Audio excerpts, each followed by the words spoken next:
Next on Worcester News tonight, the wrecking crane is on scene of the former Notre Dame church, but the group working to save the building isn't backing down. Plus, a chance to check out dozens of Worcester restaurants. The Taste of Shrewsbury Street is back for its annual event. Good evening and thanks for joining us. I'm Olivia Lemon. Equipment to tear down the former Notre Dame Day Canadian Church is at the construction site, and while no full demolition has started yet, it appears it could happen any day.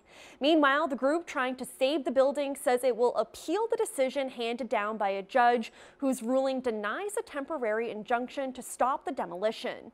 In a statement Tuesday, the group says they're appealing because they believe Judge Reardon's interpretation of the law is incorrect. The group says they have retained the services of the Boston environmental law firm McGregor and LeGrier. The statement goes on to say, should the defendants proceed with destructive demolition before the appeal is decided, they do so at their own risk. Summer officially makes its long-awaited return Thursday, but the celebration kicked off early with the Taste of Shrewsbury Street in Worcester. It's become an annual tradition, bringing in big crowds to taste dozens of local restaurants' signature dishes. Our Cam Jandro was there tonight. He joins us live now with more. Cam? Olivia, Shrewsbury Street is about 2 miles long. It's absolutely loaded with places to eat, and it really has become Worcester's version of Restaurant Row. Tonight was a unique opportunity to walk up and down the street and try most of those places.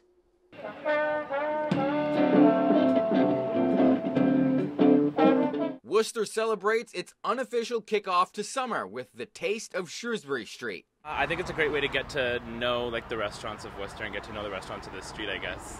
We're from Northborough and love Shrewsbury Street. I'm Italian, so it works for us. So. Hundreds line sidewalks for the chance to sample food from more than 40 eateries.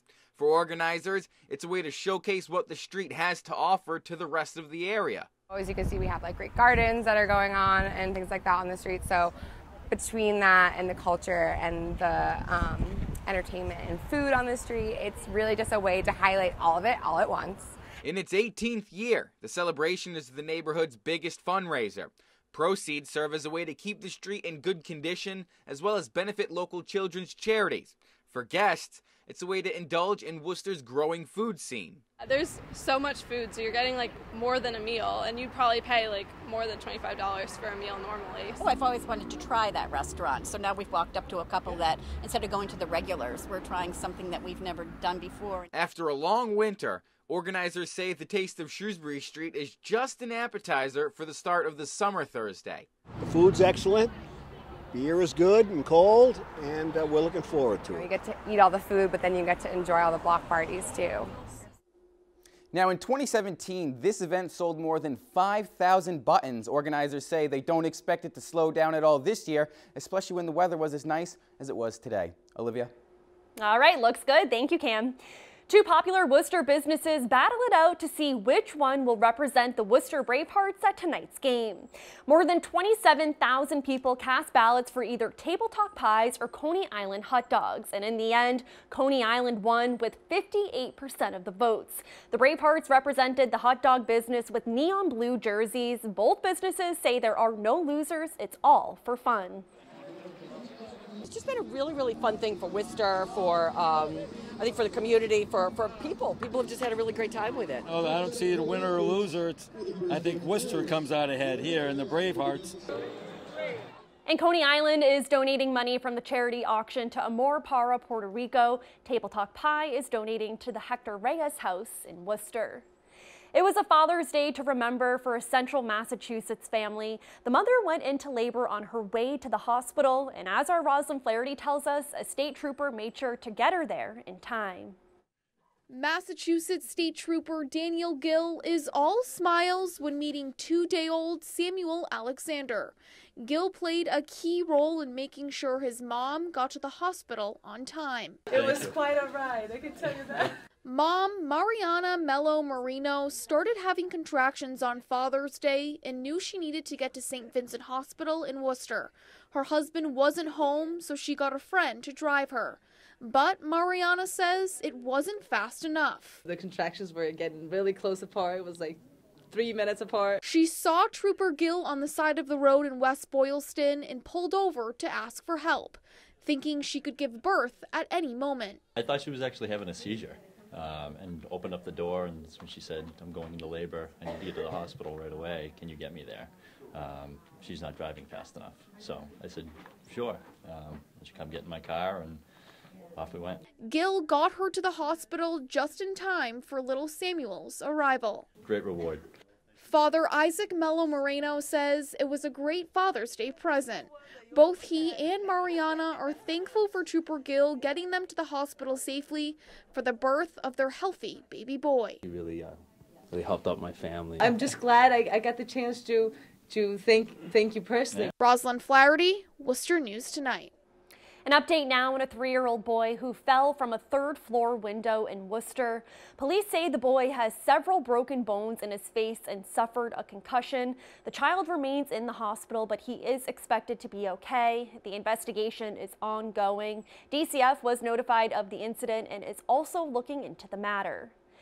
The co-founder of a popular Care Finder website will soon join the team at WPI. The school announced Donna Levin will serve as the Executive Director of Innovation and Entrepreneurship. The position is newly created and will oversee the WPI Entrepreneurship and Innovation track at the Sloan School of Management. Levin is the co-founder of Care.com and is set to begin at WPI July 1st.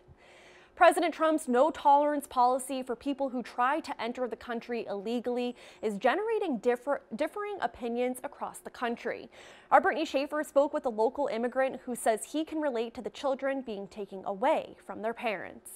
I feel that, this is going to have a negative ripple effect on the United States. Libis Bueno came to America from the Dominican Republic when he was 16 years old. He says President Donald Trump's new no-tolerance policy for people who cross the border illegally is a mistake. It's awful. I think, there should be a better resolution to what is happening right now. Under the president's new policy, adults are charged in federal court with a misdemeanor and their children are put in a detention facility. Bueno says he and his siblings were separated from their mother for a year while she traveled to America to get their paperwork, and it wasn't easy. We certainly understand the separation. My little brother was 4 actually, so it was very hard for him to not be able to be with his mom. So I can certainly understand where those kids are coming from, of not having their parents or being taken away from their parents. I think that's horrible. Then putting all their children in a detention facility alone, that can't be the solution. Attorney General Jeff Sessions also made it so people in the country illegally will no longer be able to use the fear of domestic violence in their home country as a reasoning to be in America.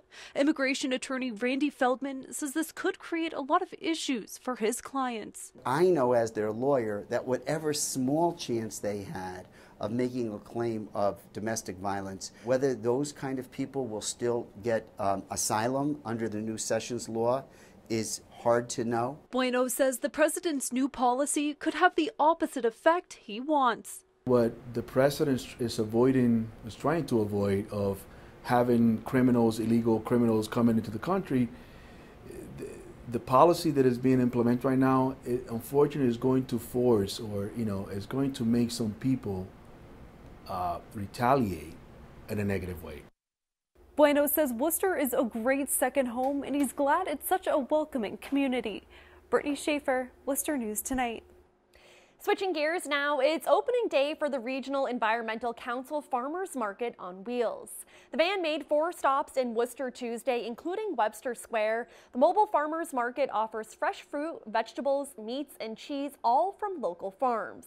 Program coordinator Ashley Carter says the goal is to create access to healthy, affordable, and local food. We work in a lot of communities who might be seniors and or other community members that don't have a lot of access to transportation, or if they do, it's more of an obstacle, so they really enjoy having the produce come to them. That makes it nice. Sometimes there's a lot of places you don't have it like that, so it's pretty good that, it comes right to your step. Makes it good for people like me that got a little handicap. And the mobile farmers market will be making stops throughout Worcester until November.